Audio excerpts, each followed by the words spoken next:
Essentiel, le rendez-vous culture de RCJ, Laurence Goldman.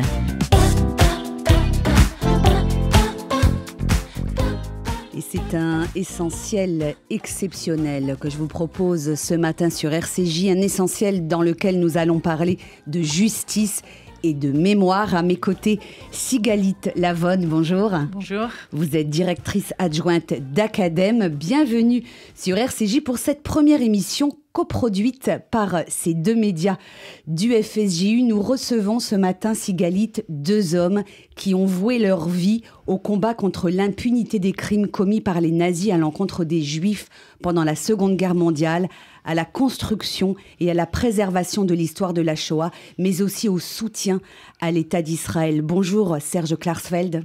Bonjour. Est-il besoin de vous présenter à nos auditeurs, historiens, avocats, président fondateur de l'association des fils et filles des déportés juifs de France? Vous avez, avec votre épouse Beate Klarsfeld, consacré votre vie à traquer les responsables du génocide du peuple juif, à porter le souvenir des déportés et à lutter contre l'antisémitisme.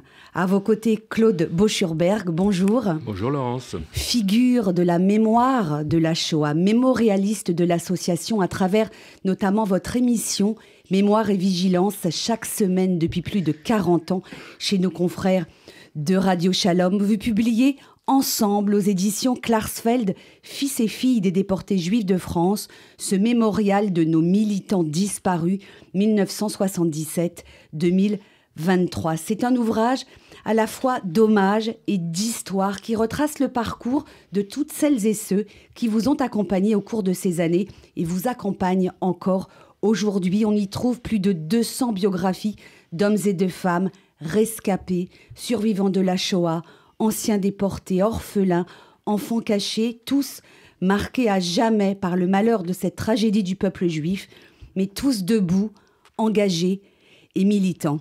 Avant de vous donner la parole, Serge Klarsfeld, je voudrais vous citer dans les toutes premières pages de ce livre. « Lorsque nous disparaîtrons, écrivez-vous, au lieu d'être invisibles et absents, on se souviendra qu'entre 1970 et 2030, une petite armée d'orphelins de la Shoah et d'enfants cachés s'est vaillamment battue pour la justice et la mémoire. » C'est une phrase que j'ai trouvée magnifique et émouvante et qui dit tout.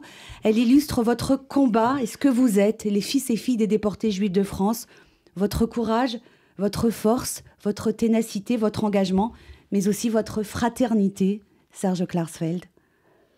Oui, les fils et filles, c'est une grande famille, ou c'était une grande famille qui se restreint chaque année, malheureusement. Et nous sommes maintenant une petite poignée de militants, mais nous avons été beaucoup plus nombreux, et même des milliers à Cologne, par exemple, ou dans d'autres manifestations. Nous n'avons jamais cessé de militer dans divers pays, en Europe ou ailleurs d'ailleurs.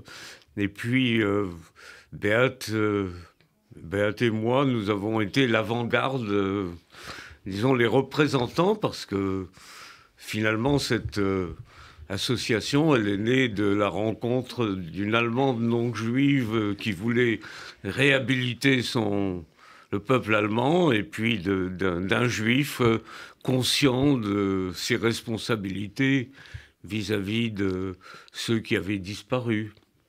Vous êtes l'un et l'autre, Serge Klarsfeld et Claude Boschurberg, des orphelins de la Shoah. Vous étiez enfant lorsque vos pères ont été arrêtés puis déportés avant d'être assassinés dans les camps de la mort.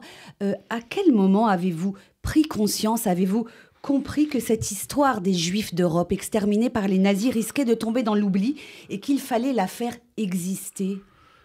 Serge Klarsfeld. Je l'ai compris, moi, en 1965, en me rendant à Auschwitz, à une époque où personne de l'Ouest ne se rendait à Auschwitz, il y avait la guerre froide. Et là, j'ai compris parce que à Auschwitz même, il y avait beaucoup de monde venant des démocraties populaires, mais à Birkenau, j'étais tout seul.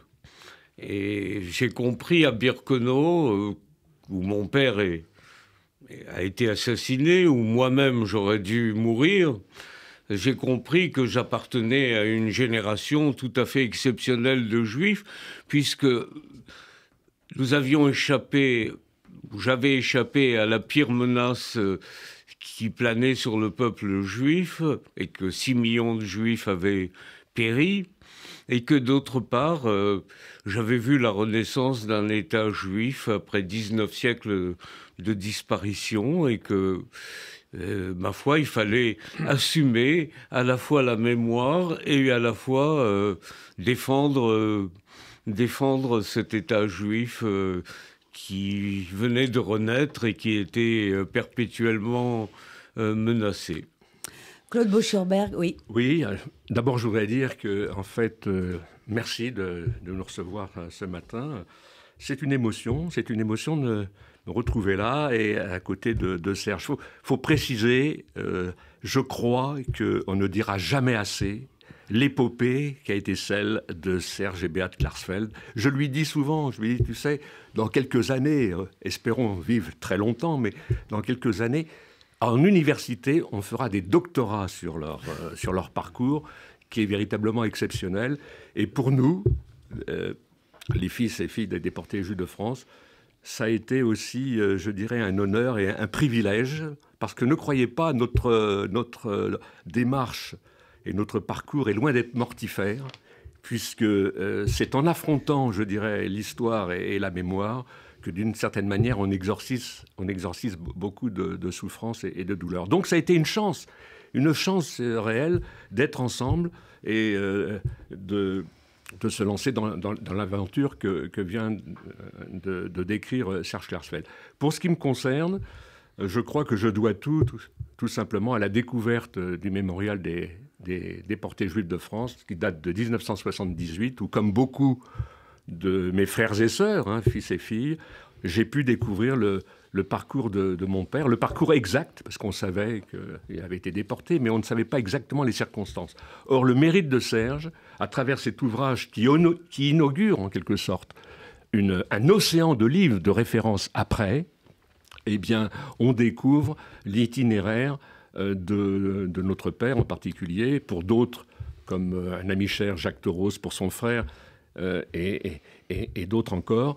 Et là, à ce moment-là, je me rends compte que mon père, pour ce qui me concerne, avait été déporté donc, par un convoi assez atypique, le 15 mai 1944, en direction des pays baltes, et où Serge décrivait que ce convoi avait été séparé en deux, une moitié en Estonie, l'autre en Lituanie. Et aujourd'hui, il reste un seul survivant de ce convoi, 878 hommes, partis le 15 mai 1944 depuis Drancy pour les pays baltes. Et là encore, c'est tout à l'honneur de Serge, c'est qu'au moment de l'indépendance des pays baltes, eh bien, en 1993, nous avons fait ce voyage pour la première fois sur les traces de ce convoi. Et nous nous sommes retrouvés en particulier dans un fort terrible qui s'appelle le Fort Neuf, en Lituanie, à Kaunas, où en réalité nous avons pris conscience que là, pour la plupart, leur vie s'était achevée dans cet abattoir. Parce que ce qui m'a frappé et ce que je ne pourrai jamais oublier, c'est que dans une grande cellule de ce fort, il y avait encore des inscriptions dont le fameux « Nous sommes 900 Français », qui a été ensuite repris par l'association des amis et des familles du convoi 73. Mais en particulier, nous étions à ce moment-là avec Jacques Toros, qui découvrait sur le mur de cette cellule le nom de son frère. Mmh. Je ne sais pas si vous pouvez imaginer l'émotion qui a éclaté à ce moment-là. Voilà un petit peu comment je me suis mis en chemin dans cette aventure. Parce que, encore une fois, je le répète, je dois tout à Serge, qui nous a mis en chemin pour précisément, je dirais, faire ce travail de mémoire et d'histoire. Sigalit Lavonne. Oui, Serge Klarsfeld, ce mémorial des Juifs déportés de France, qui part en 1978, à l'origine, vous le faites pour les procès, pour que ces déportés, qui n'étaient plus là, soient présents au procès. C'est ça qui a déclenché ce travail d'archives et de mémoire. Tout à fait. C'est un procès finalement qui s'est déroulé selon le droit pénal allemand, mais en fait c'était un procès pour crime contre l'humanité.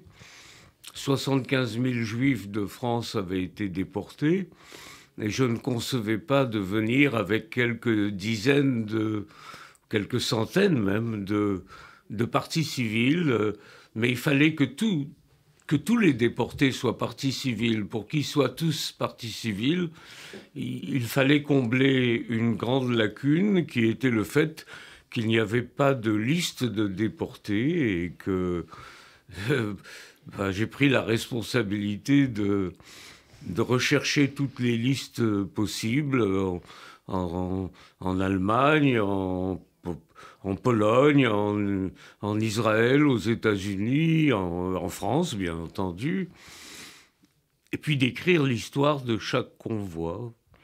Et bon, je savais pas, j'avais pas conscience tout à fait du retentissement de l'ouvrage, puisqu'il allait concerner des milliers de personnes, des milliers d'enfants, d'orphelins, etc. Mais en tout cas, j'étais conscient qu'il fallait absolument écrire ce livre qui n'avait pas été écrit et que c'était une référence par rapport à l'histoire au sort des Juifs de France et que, en tout cas, il était indispensable au procès. Et effectivement, au procès, il était sur la table des accusés, la table des magistrats et des parties civiles, et il a été utile à la condamnation des organisateurs de la solution finale. Et il a été utile aussi à tous les fils et filles de déportés qui ont pu découvrir le destin comme Claude Boucherberg. Claude, vous expliquez que votre mère, vous et votre sœur, vous avez échappé par miracle à la déportation. Oui. Serge et votre mère, c'est pareil. Vous étiez cachés, je crois, dans un placard. Il s'en est fallu de peu que vous derrière étiez... une fausse cloison. On était tous les trois. Mon père a ouvert la porte aux Allemands pour que on ne cherche pas trop soigneusement. Mais un Allemand est entré dans le placard. Il a rabattu les vêtements qui étaient devant la fausse cloison, et à quelques centimètres près, il n'a pas touché la fausse cloison, il ne s'est pas rendu compte, et nous avons survécu. Voilà. Mais mon père est mort. Oui.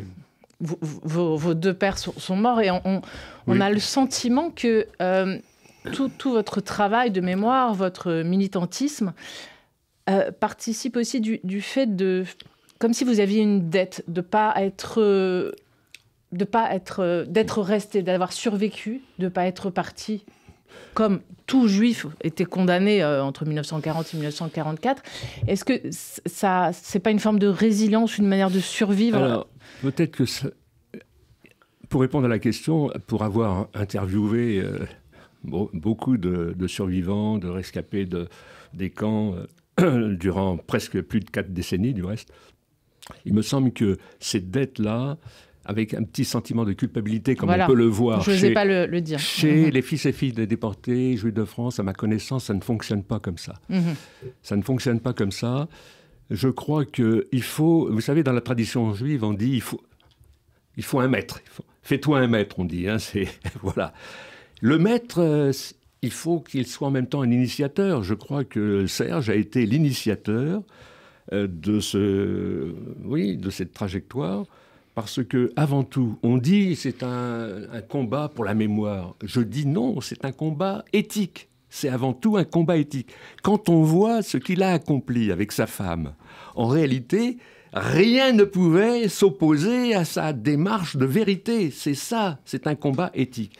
Pour nous, modestement, c'est aussi, je dirais, alors, comment dirais-je, un lien, voilà, un lien. Je dis souvent... quelquefois, dans cette démarche-là, c'est comme si, symboliquement, on prolongeait la voix de ceux qui ne sont plus, prolongeait la voix de son père. Voilà. c'est comme ça que je vois les choses. Mais avant tout, c'est l'éthique qui me conduit. L'éthique et la justice. L'éthique et la justice, parce que, en fait, Laurence, tout à l'heure, parlait de l'émission Mémoire et Vigilance. La mémoire ne se coupe pas de l'esprit de justice, c'est impossible.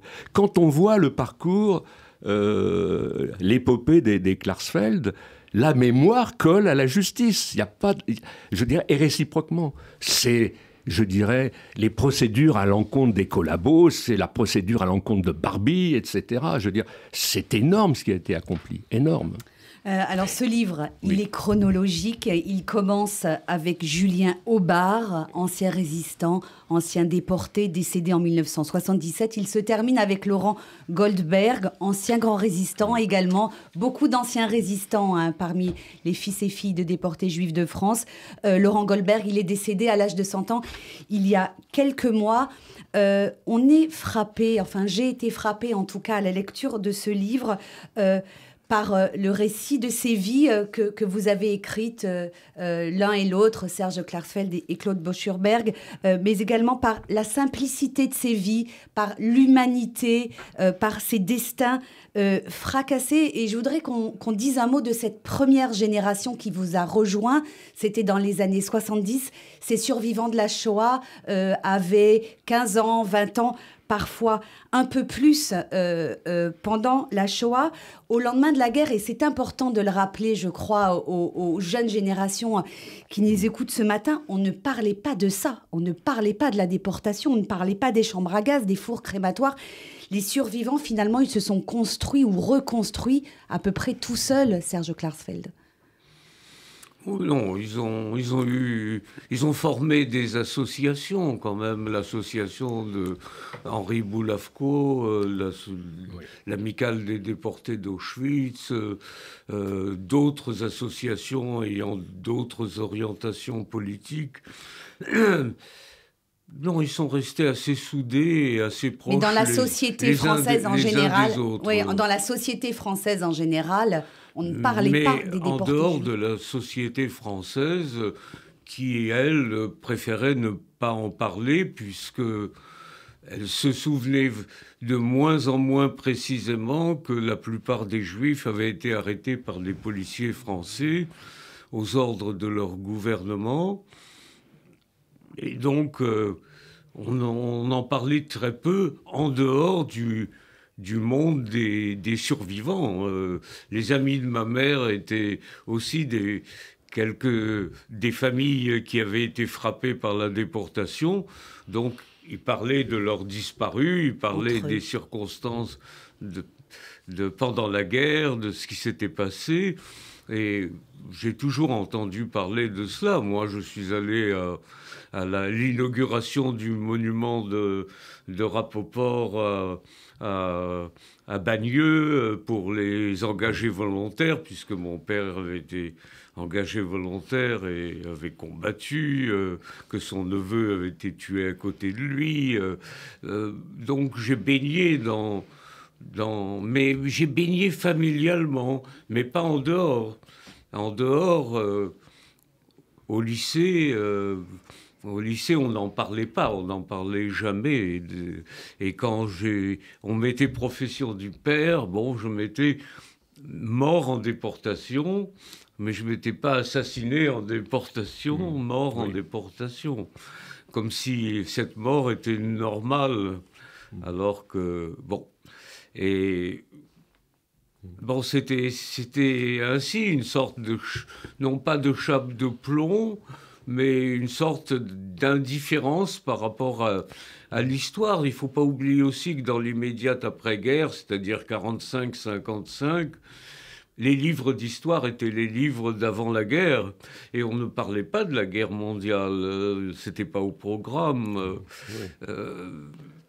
où on en parlait d'une manière erronée. Hein. Donc, Voilà, moi-même, quand j'ai fait mes études supérieures, le premier diplôme d'histoire, le diplôme d'histoire qu'on passe après la licence, j'ai pas choisi la lutte d'Israël ou la Shoah. J'ai choisi la Perse et les grandes puissances de 1907 à 1914. Ça montre que il y avait pas d'enseignement, il n'y avait pas de professeur qui enseignait l'histoire de la Shoah.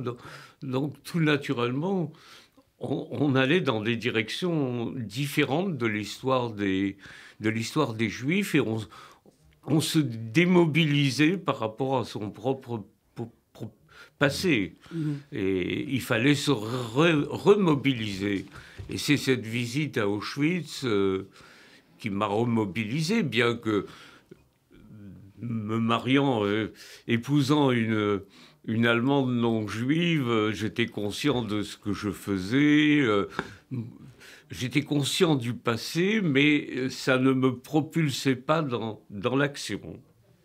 Donc votre combat, on l'a compris, il est à la fois pour la mémoire et pour la justice. Ce combat pour la justice que vous avez mené et auquel ont participé les fils et filles de déportés juifs de France, il a commencé en Allemagne au début des années 70, lorsque vous avez lutté pour que les criminels nazis qui avaient œuvré en France soient jugés dans leur pays. Votre première opération, et j'emploie le mot opération à dessein car vos actions étaient souvent des coups d'éclat qui devaient marquer l'opinion publique.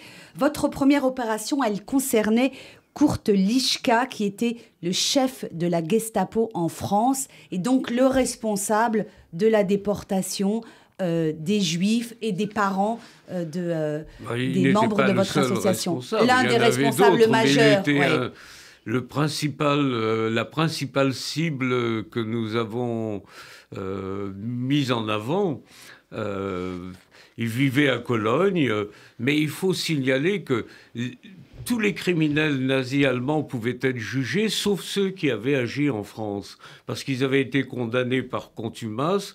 Les affaires de contumace étaient des affaires non classées, et comme ces Allemands ne pouvaient pas être extradés vers la France en raison de la loi fondamentale allemande, eh bien, ils ne pouvaient pas non plus être jugés en Allemagne. La France avait demandé qu'ils soient jugés en Allemagne et l'Allemagne avait répondu « on ne peut pas les juger en Allemagne parce que vous les avez condamnés par contumace. Les affaires de contumace sont des affaires non classées.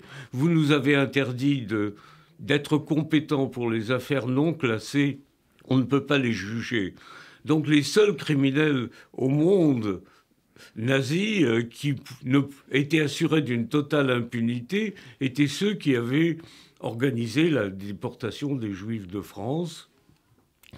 Et donc, ils avaient repris leur nom et ils vivaient en toute impunité en Allemagne. Alors, le gouvernement français était résigné à ce qu'ils ne soient pas jugés et nous n'étions pas résignés. Mais quand il faut poser à une société un problème, eh bien, il fallait une action éclatante. Et cette action éclatante était la tentative d'enlever Kurt Lischka pour le ramener en France, puisqu'en France, il avait un mandat d'arrêt. Et ainsi, nous avons posé le problème d'une façon retentissante. Et pendant 8 ans, il nous a fallu militer par des actions illégales, puisque ça a été notre stratégie d'agir illégalement, d'assumer devant les tribunaux notre responsabilité et de dire « nous continuerons à agir tant que vous ne ferez pas ce qui est juste, c'est-à-dire voter au Parlement la loi qui permet de juger en Allemagne ces criminels. » Et finalement, on a obtenu satisfaction. Et après 8 ans de combat, au cours desquels d'abord ce sont des déportés qui nous ont réunis, puis des jeunes de la Ligue internationale contre l'antisémitisme, la LICA.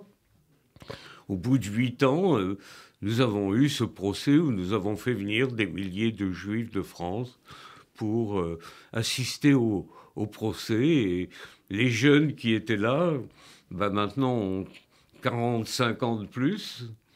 Mais en tout cas, ils témoignent au XXIe siècle de ce qu'ils ont vu à Cologne. Et justice est passée sur ces criminels et qui ont été condamnés. Les principaux responsables à l'échelon national, Kurt Lischka, Herbert Hagen et Ernst Heinrichson, 3 personnages qui ont été des assassins de masse, puisque ce sont des dizaines de milliers de familles juives qui ont été victimes de leur énergie, de leur ruse, de leur intelligence. Il a fallu qu'ils rendent compte de leurs crimes.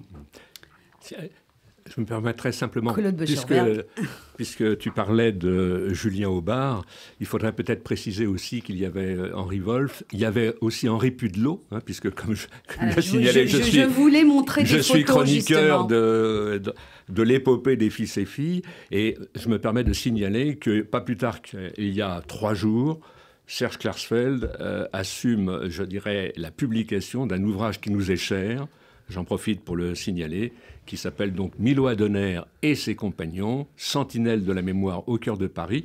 Et je précise, voilà, et je précise que Milo Adonner faisait partie, effectivement, on le voit à travers une photo tout à fait significative dans cet ouvrage, où en réalité il est déjà au moment des procès de Cologne, à côté de Serge et Béat. Et Julien Aubard, par exemple, avec d'autres déportés, dont Milo Adonner, ils sont venus à 50 quand Béat était en prison. Ils sont venus à Cologne, devant la prison, manifester, chacun avec un bouquet de fleurs, devant la prison où était emprisonné Béat. Je voudrais montrer, il y a beaucoup de photos dans ce livre qui racontent cette épopée de votre association.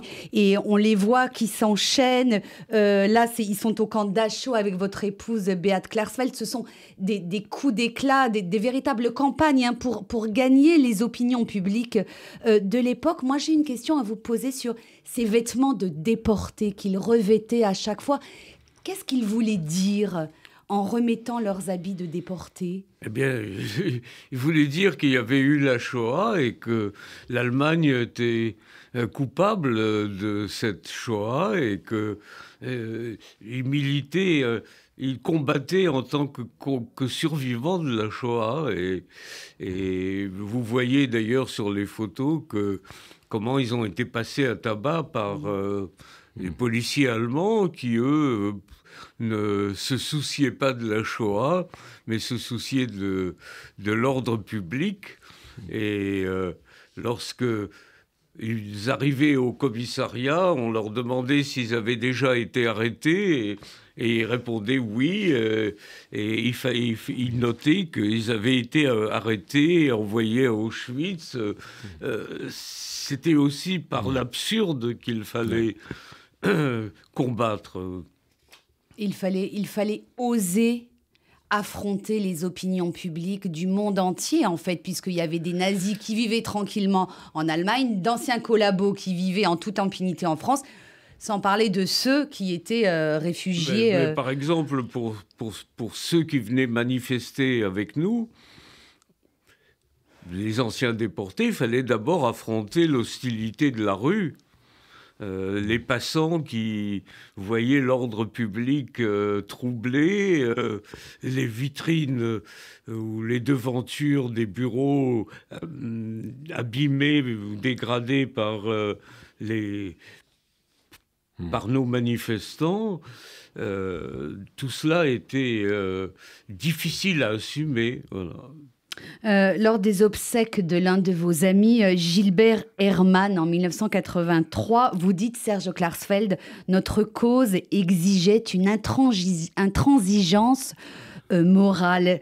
Vous ne cherchiez ni la revanche, ni la vengeance, mais la justice.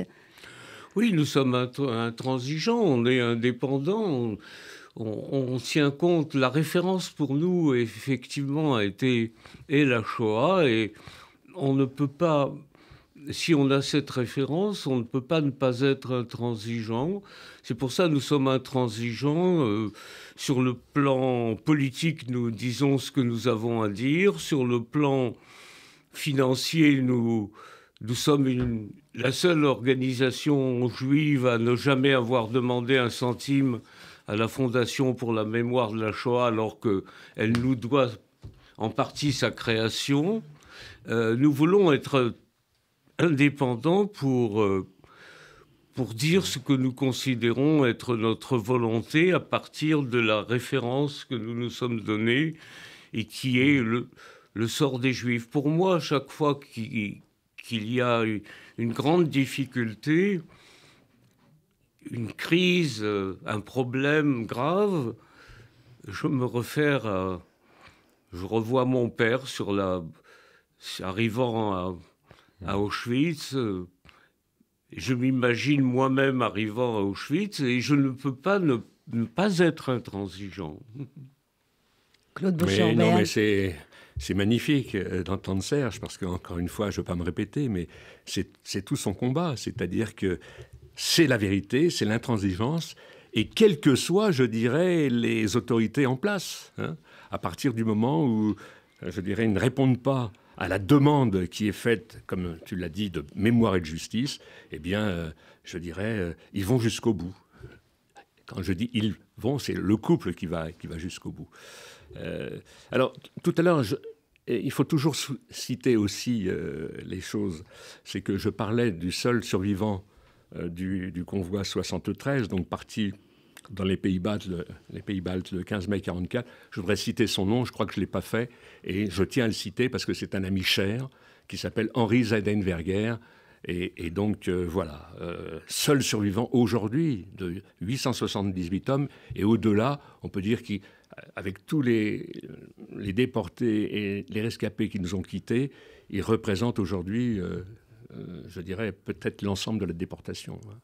Donc, avant de revenir au travail que vous avez réalisé également, Claude Bouchard-Berg, un mot, Serge Klarsfeld. Je viens de retrouver une note que je ne trouvais plus là il y a un instant sur ce que vous disiez tout à l'heure, cette intransigeance, ce combat qui a été le vôtre et ces anciens déportés qui revêtaient leurs vêtements de déportés pour affronter l'Allemagne. Dans la nécrologie de Julien Aubard, vous dites « Il est le symbole du déporté qui ne courbe pas la tête et ose demander des comptes. » Ce verbe « oser demander des comptes », il m'a marqué.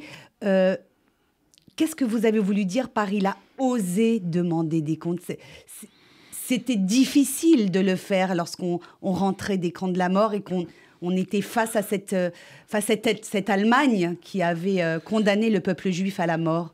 C'est pas seulement l'Allemagne, c'était aussi à l'État français de Vichy et à la façon dont l'histoire de l'État français a été traitée par la 4e République et la 5e République. Donc, oser, c'est affronter les règles ou les usages d'une société qui est hostile à ce que vous allez demander. Vous avez en vous une requête à mettre en avant et vous savez qu'elle ne sera pas acceptée. Je me souviens par exemple que lorsqu'on a voulu aller en délégation à Auschwitz la première fois en 1981, eh bien, la grande majorité de ceux qui voulaient partir, des fils et filles, leur dossier a été refusé par le ministère des Anciens Combattants pour être remboursés du voyage parce qu'ils étaient des enfants français de parents étrangers. Alors j'ai envoyé un message au ministre des Anciens Combattants en disant « Si vous ne revenez pas sur votre décision, ce soir, nous allons devant le ministère et nous cassons les carreaux à coups de pierre. » Et il a envoyé un coursier, un militaire qui est venu à mon bureau Et effectivement, il a changé d'avis parce que c'était absurde. C'était des lois pratiquement qui avaient été élaborées après la libération, mais qui étaient adaptées de l'État français de Vichy. Faire la différence entre les enfants, les orphelins français nés français et les orphelins qui étaient nés français mais de parents étrangers. Donc c'était inadmissible et cela justifiait une réaction violente. Voilà. Et les réactions violentes parfois sont légitimes et parfois obtiennent satisfaction. Voilà. Sigalit Lavonne. Serge Klarsfeld, que ce soit en France ou en Allemagne, pour vous, ce qui était important aussi, c'était que les enfants jugent leurs parents symboliquement. Par exemple, quand Beate va gifler Kissinger ou quand vous imposez que les jurés aient tous moins de 40 ans à un procès. Pourquoi c'était important que ce soit les enfants qui jugent les parents ? Je n'aurais, je pense, jamais épousé Beate si je n'avais pas été marqué par l'exemple des Hans et Sophie Scholl, que j'avais lu vers 17-18 ans. Et le fait que des Allemands aient donné leur vie, perdu leur tête, puisqu'on les a décapités, pour avoir distribué des tracts contre Hitler. J'ai lu les tracts et les tracts disaient qu'après la guerre, il faut réagir. Après la guerre, il faudra demander des comptes à la génération qui a accepté les Hitler. Et cette génération, ça a été la génération de 1968. Beate a réussi à mobiliser la jeunesse allemande contre la présence à la chancellerie d'un ancien haut dirigeant de la propagande hitlérienne. Et nous avons réussi à faire passer quand même Willy Brandt. Il est passé par miracle. Il est devenu chancelier par miracle en 1969, donc tout de suite après cette mobilisation. Et Willy Brandt a changé l'Allemagne. Willy Brandt s'est incliné au ghetto de Varsovie, puis Willy Brandt a transformé, avec Helmut Schmidt ensuite, ont transformé l'Allemagne en une grande démocratie. Et c'était important. Donc on a influé sur l'histoire aussi, Beate a influé sur l'histoire dans un sens positif, tout en ayant, bien entendu, un geste qui était un geste qui peut paraître violent, mais quand le juge qui l'a condamné à 1 an de prison ferme lui a dit « Comment vous avez pu user de la violence contre le chancelier ?»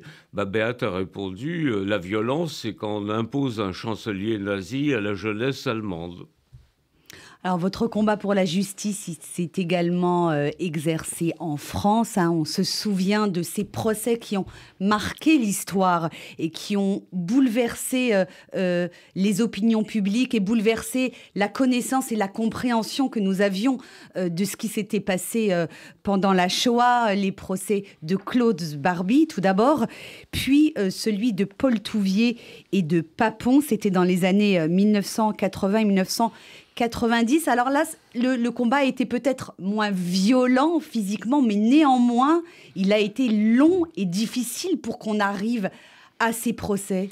C'était pas la même stratégie que nous avons appliquée en France qu'en Allemagne.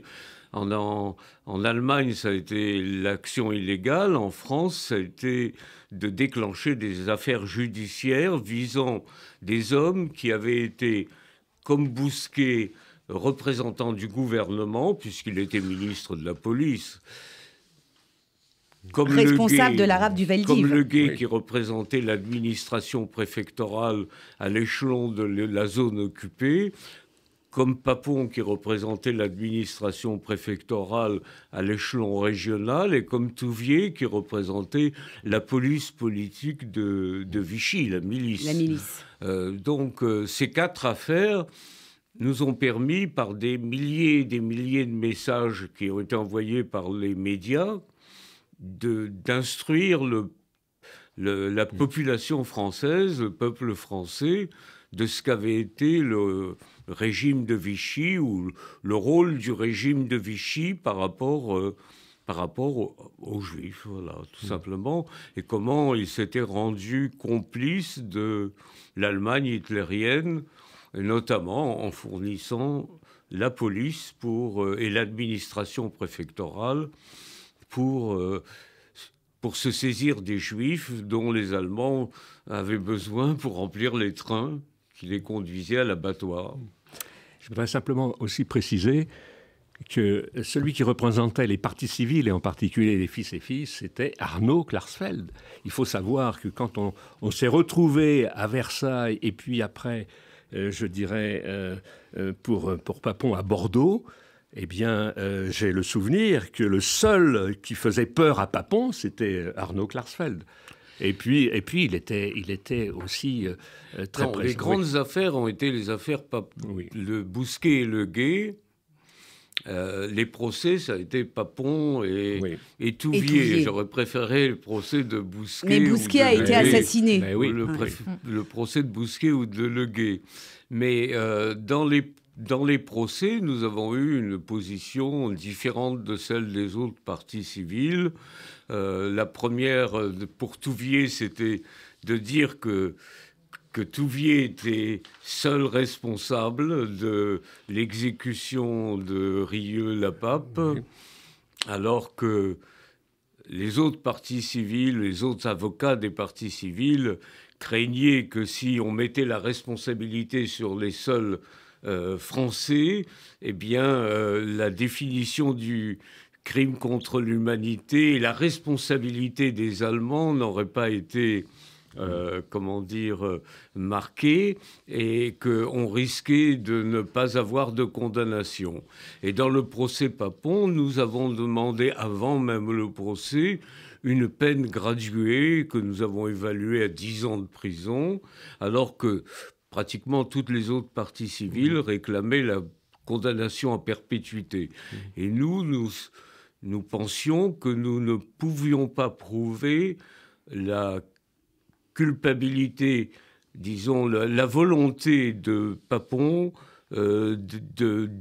d'homicide par rapport aux Juifs, et que dans le doute, il fallait que les jurés allaient partager notre doute, et que ils allaient l'acquitter, probablement, et qu'une peine graduée, il se rallierait à une peine graduée. Et effectivement, les jurés ont finalement choisi la peine graduée de 10 ans de prison, et Papon était condamné. Et nous ne voulions pas risquer que Papon puisse être acquitté. Oui, alors il s'avère que pendant plus de 20 ans, parce que Serge venait dans mon émission d'une manière très régulière, et je lui posais la question à chaque fois, alors où en est-on avec Papon? Et alors ce qu'il caractérise aussi, c'est l'optimisme, parce que en fait le dossier était bien construit et qu'il savait qu'on aurait gain de cause. Et ça a été le cas. Il faut dire que les Klarsfeld étaient très entourés, puisqu'on se retrouvait, on prenait le train pour Bordeaux, en particulier pour le procès de Papon, et qu'à l'extérieur, nous étions là aussi avec des banderoles, de manière à ce que l'opinion publique puisse être au courant de ce qui se passait également. Oui, il y a eu 35 audiences à Cologne, et chaque fois, les Juifs venaient les fils et filles venaient de Paris ou de province. Et à Bordeaux, ça a duré 6 mois, mais à chaque audience, nous étions devant le tribunal. Oui. Moi, je ne suis jamais entré au tribunal. C'est Arnaud qui menait la danse dans le tribunal. Oui. Voilà. Parce que, en fait, ce travail de mémoire, encore une fois éthique, c'est une implication, je dirais même physique. C'est pas une mémoire de bureau. C'est-à-dire que, voilà, c'est sur le terrain. C'est ça qu'il faut garder présent à l'esprit, quoi. Dans ce livre, donc, vous avez écrit l'un et l'autre les biographies des membres d'une partie des membres de l'association, des militants, des fils et filles des déportés juifs de France. Claude Boschurberg, le mémorialiste de l'association, vous avez utilisé très souvent le mot « mensch » pour qualifier ces militants. Alors, c'est du yiddish, il faut peut-être le traduire. Je ne sais pas si c'est vraiment... Voilà, c'est un homme au sens plein du terme, quoi, avec des qualités morales. Pourquoi je dois dire que, en fait, ce livre, c'est le concept de Serge. Hein. C'est lui qui a vraiment été à l'origine de la création de cet ouvrage, en reprenant évidemment des articles que j'ai écrits depuis 1981, en particulier Actualité juive. Et donc, en fait, il y a aussi, je dirais, une sorte de tikkun, de réparation envers tous ces disparus. Pourquoi ?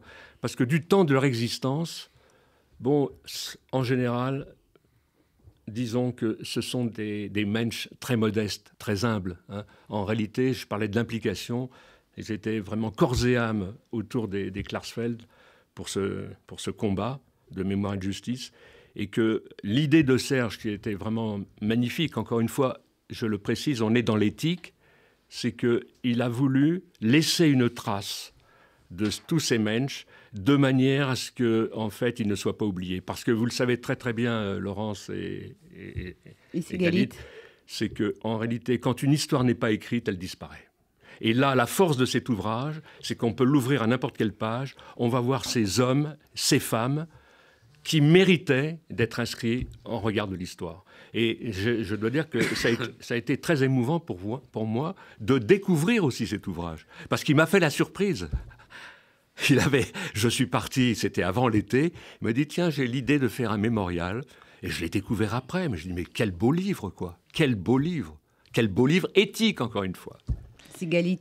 Oui, dans ce livre, on trouve des noms de personnalités très connues, comme Marceline Loridan-Evans, Georges Loinger, Simone Veil, Henri Blefko, mais il y a aussi beaucoup de militants de l'ombre qu'on ne connaît pas. Et c'est aussi rendre hommage à ces personnes de l'ombre. Est-ce qu'on peut parler de quelques figures comme ça que le grand public connaît beaucoup moins ? Je pense notamment à une femme qui a un destin incroyable, un peu à la Janusz Korczak, Léa Feldblum. Est-ce que vous pouvez... Pardon ? Léa Feldblum. Léa Feldblum, ça c'est... Tu connais bien Léa Feldblum. Léa Feldblum, oui. Léa Feldblum était israélienne, mais bon, elle venait de Pologne et ses parents sont morts à Rivesaltes. Ses frères ont été déportés. Elle s'est occupée des enfants d'Isieux et elle est la seule survivante des animateurs et animatrices d'Isieux et des enfants d'Isieux. Elle les a accompagnés jusqu'à la fin. Elle a choisi. Elle a été séparée des enfants de force et elle avait un faux nom. Elle s'appelait Marie-France Descostes. Et quand elle a vu que les enfants allaient être déportés de Drancy, eh bien, elle a avoué qu'elle s'appelait Léa Feldblum et qu'elle n'était pas... et qu'elle était juive et donc elle était volontaire pour partir pour Auschwitz avec les enfants. Mais elle a été séparée des enfants, elle n'est pas entrée dans la chambre à gaz, elle a survécu, elle a fait son alia, son mari a été tué à la guerre d'indépendance. Vous voyez, elle a eu une fille et elle est venue au procès où elle a témoigné, mais elle était tellement marquée par ce qui était arrivé qu'elle n'arrivait pas à s'exprimer. Et en n'arrivant pas à s'exprimer, en parlant, mais avec des mots qui étaient incohérents, eh bien, elle a témoigné...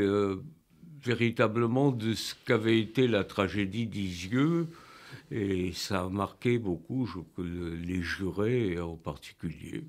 Et toute l'audience, quand ils ont vu les trois femmes, Madame Benguigui qui avait perdu 3 enfants, et qui était d'une sérénité totale, alors qu'elle avait été déportée à Auschwitz, au bloc des expériences médicales. Madame Alone Brenner qui pleurait ses enfants aussi d'une façon un peu incohérente, mais qui poussait des gémissements tels que on sentait la douleur d'une mère qui avait perdu 3 enfants et son mari. Barbie n'était pas là pour entendre cela, mais en tout cas, Vergès n'a pas dit un mot. La défense de Vergès ne s'est pas exprimée, a été vaincue par la douleur de ces femmes.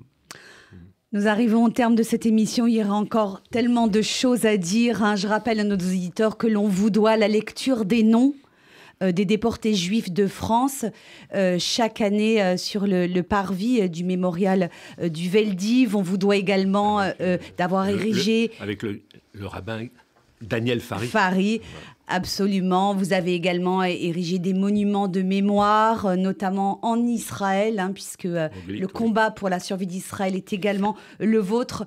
J'invite nos auditeurs à se reporter à la mémoire de ce livre, Mémorial de nos militants disparus, 1977-2023. Je crois qu'on peut se le procurer en s'adressant directement à votre association. J'aurais une toute dernière question pour conclure.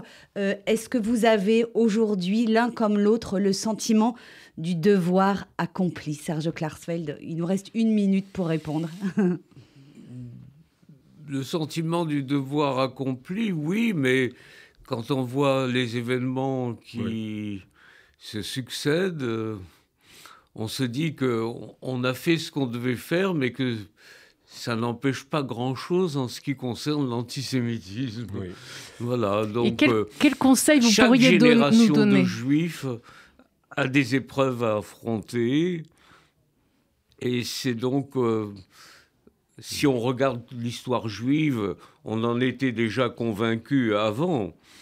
Mais on en est encore convaincu encore plus, puisque nous nous retrouvons dans la vieillesse, un peu dans la même situation que dans les années 30 et avant la Shoah. Donc, il faut empêcher, ou les nouvelles générations doivent empêcher le renouvellement de ce qui s'est passé.